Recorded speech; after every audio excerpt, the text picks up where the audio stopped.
So when we look at the CAR T-cell therapy, I think the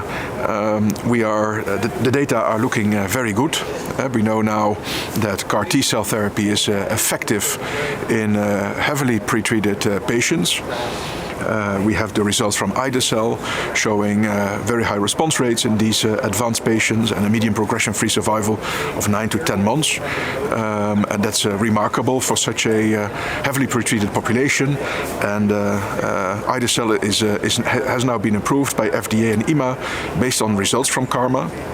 And we hope that soon the next CAR T-cell product will also be approved in US and in Europe, and that's cilta-cel.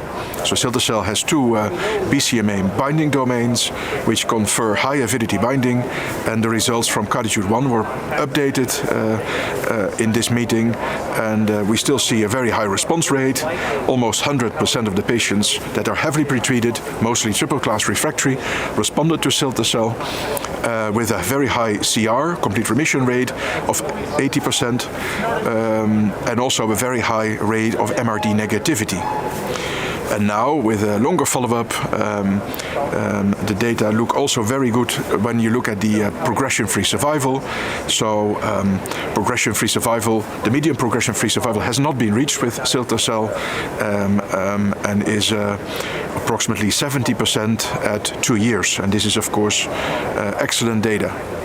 Tolerability profile is manageable. We see cytokine release, which can be treated with anti-IL-6 agents. And since we have implemented new mitigation strategies for the late neurotoxicity, so early initiation of therapy for CRS, early initiation of therapy for ICANS, effective bridging therapy to reduce tumor burden and prevent progression, the incidence, the frequency of neurocognitive and movement disorders has dramatically decreased.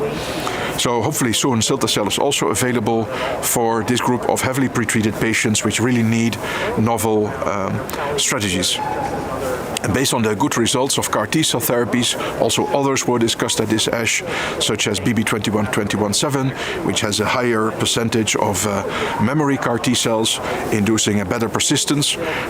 Based on all the promising results of all the different CAR T-cell therapies, CAR T-cell therapies are now also explored in earlier settings, like in early relapsed refractory multiple myeloma, and then compared in a phase 3 design with standard of care.